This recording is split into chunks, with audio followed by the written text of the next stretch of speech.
What's going on, guys? It's me, Dr. Cheeks. Before we get into this video, I want to let all of you know that this video is a subject of opinion. This is what I think. This is what Dr. Cheeks thinks about this game.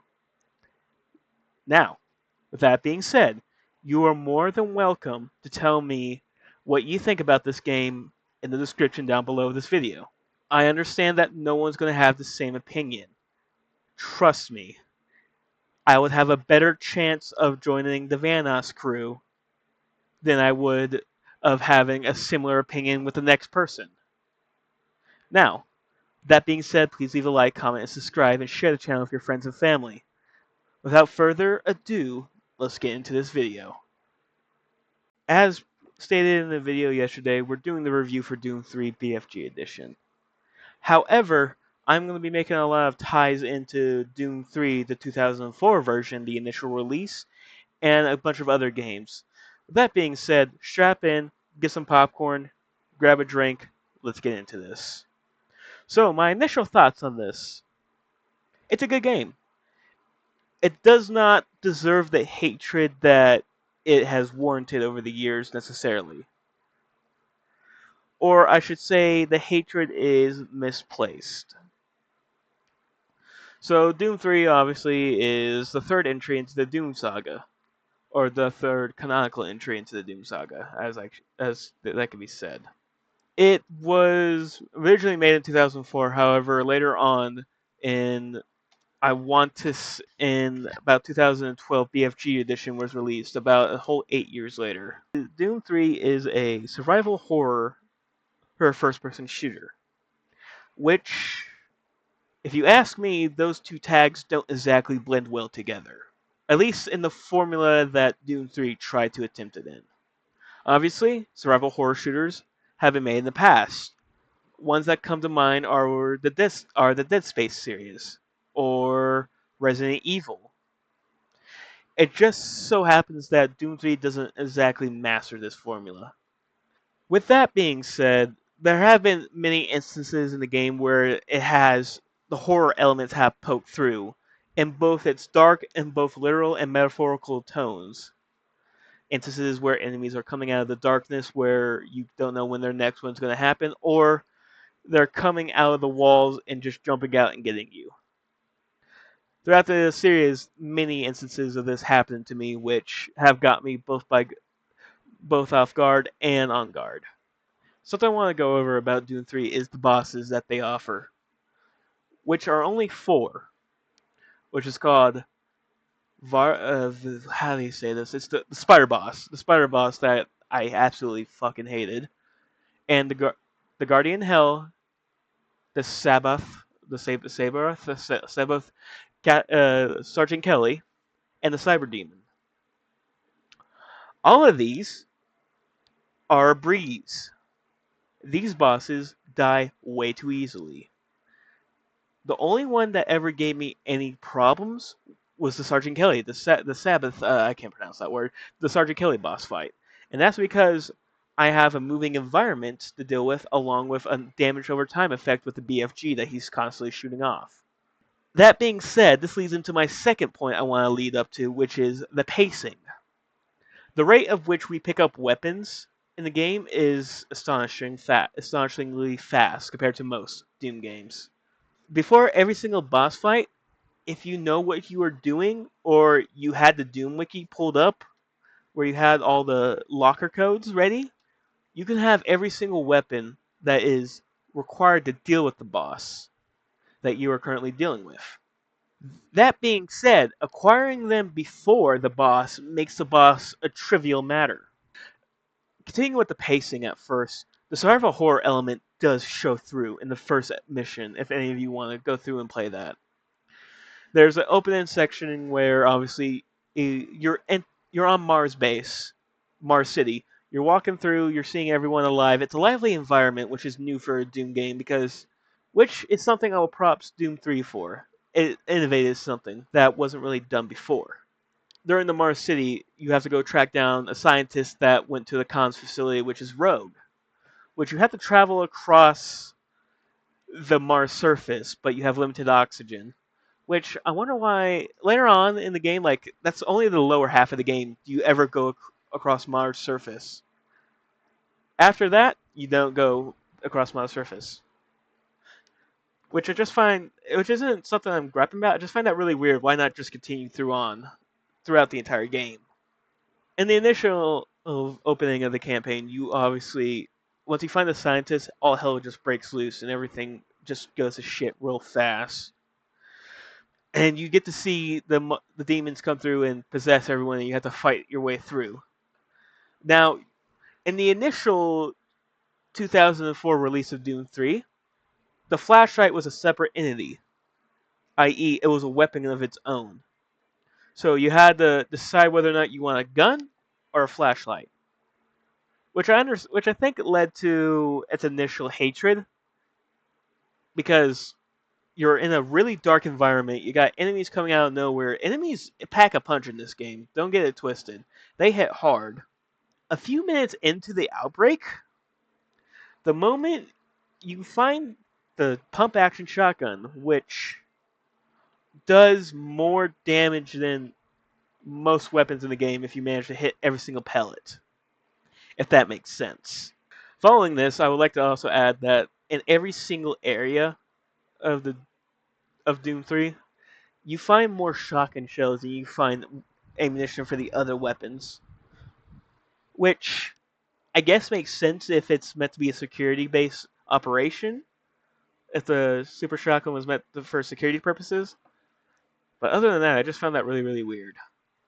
Once you get the shotgun, everything is just trivialized. Nothing's a problem until you start getting into more and more enemies coming at you. So the story is obviously it's similar to any other Doom game. Hell breaks loose, you gotta go to hell to stop it, yada yada yada.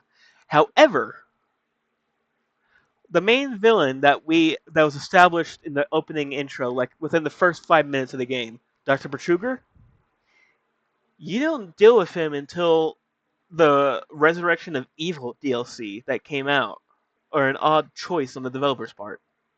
It's an odd choice. It's not a bad choice, but it's an odd choice nonetheless.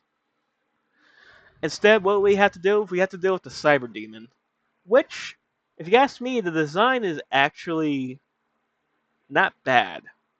It's new. It's not nothing groundbreaking. I still say the Tyrants from Doom Eternal are a better design for the Cyber Demons than most. Onto the setting and themes. Obviously, Doom game, you're going to have some dark themes. However, that doesn't mean you have to take it to a literal standpoint. It's so fucking dark in this game, and it doesn't make it better where if you were playing the 2004 version, you had a separate flashlight for your weapons, or if you're playing the 2012 version where you have a flashlight attached to your chest rig. Because that flashlight just drains so slowly. It fills back up really fast, which is a good pace first, which is a good thing. But at the same time, to have the game to be so dark where you have to add a flashlight in a game that's otherwise all about action and being a general badass, it's a bit of a pace changer, which is another reason why I think it tributes to the hatred of the game. The obviously you're fighting through on Mars, science labs, medical labs, research facilities. It's a standard Doom game. It's a fun. The scenes are the settings and places that you fight through are generally very visually appealing, and I highly say that this is like one of the best set designs in any video game other than Doom Eternal. All right, stepping away from the settings, let's check out the weapon and enemy designs.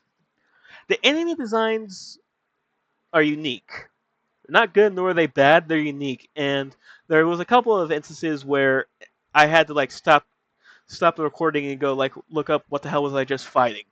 Obviously, the pinky looks like a giant mutant hound. Hell, it looks like my blue nose pit bull that's out in my living room right now.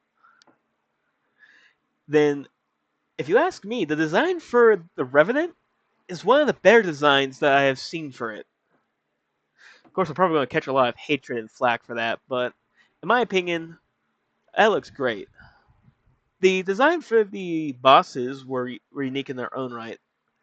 I mean, obviously we had spiders before in Doom, but however they were cyber spiders. But this one is something else. The spider design for the how the hell do you say that? The Vergari. Hell, all the enemy designs could be said that they're recognizable. Most of them are recognizable. However, most of them you're gonna have to a decent chunk of them, I should say. You're gonna have to do a little bit of research to figure out what the hell you were just fighting. Straight up, the Kako demons, they look like a bunch of testicles. Weapon designs, weapon designs, or weapon designs. Very iconic weapon designs, if you ask me. However, the BFG didn't get as much as a glow up as the rest of the weapons did. The BFG to me looks like a power gauntlet out of Fallout New Vegas or Warhammer. First person, big weapon. Third person, it looks like a power gauntlet. The use of the Soul Cube breaks the difficulty in half, which isn't necessarily a bad thing. If you know what you're doing in most Doom games, you can break the difficulty really easily. However, in this one, the Soul Cube offers one free kill and a full heal upon use. And you have to get like what? Anywhere from like 4 to 7 kills, if I recall correctly, in order to recharge it. Here's a scenario that you usually find yourself in. You have a bunch of little guys and a couple big guys. The big guy that's closest to me, I use a soul cube on. I take out the little guys, I got the soul cube back. That's another free kill. You see where I'm getting at? The soundtrack. I'm not sure if it's just me or if I have some weird sense of tunnel vision, but during the gameplay, there wasn't a lot of music playing, which is odd because most Doom games have music playing.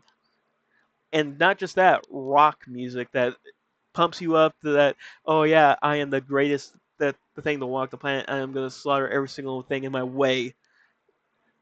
It's odd to hear just silence, screaming and chanting, and nothing else.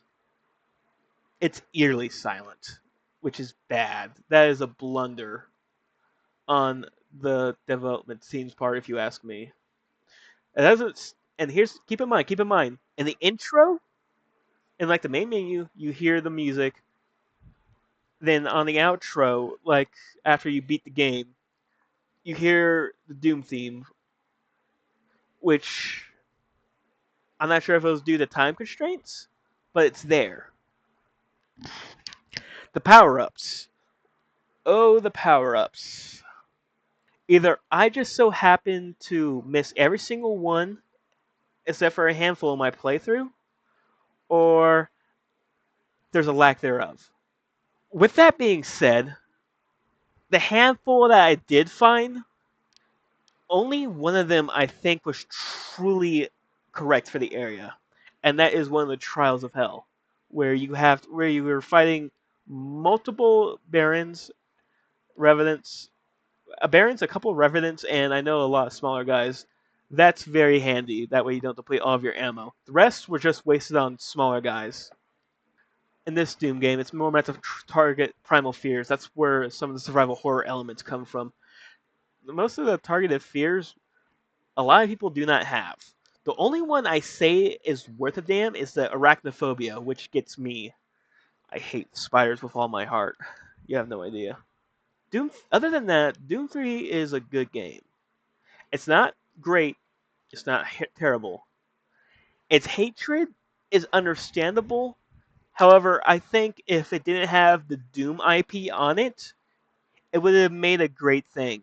Because survival horror shooters have been made in the past.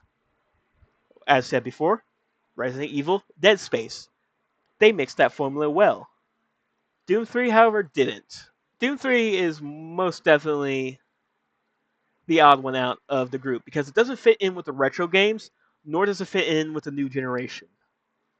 For those of you who have played the retro games, the new generation is just like the retro games, just a hell of a lot more polished, more of a clear story, and a whole hell of a lot gorier. The Doom series is like a family of doctors. All of them are accomplished neurosurgeons, brain surgeons, spinal surgeons. Then you got Doom 3, the gynecologist of the group.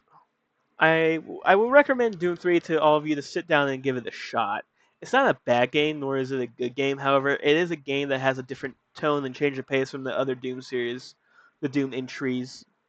With that being said, this is Dr. Cheeks, and this has been my review over a old ass game that came out before I was even born.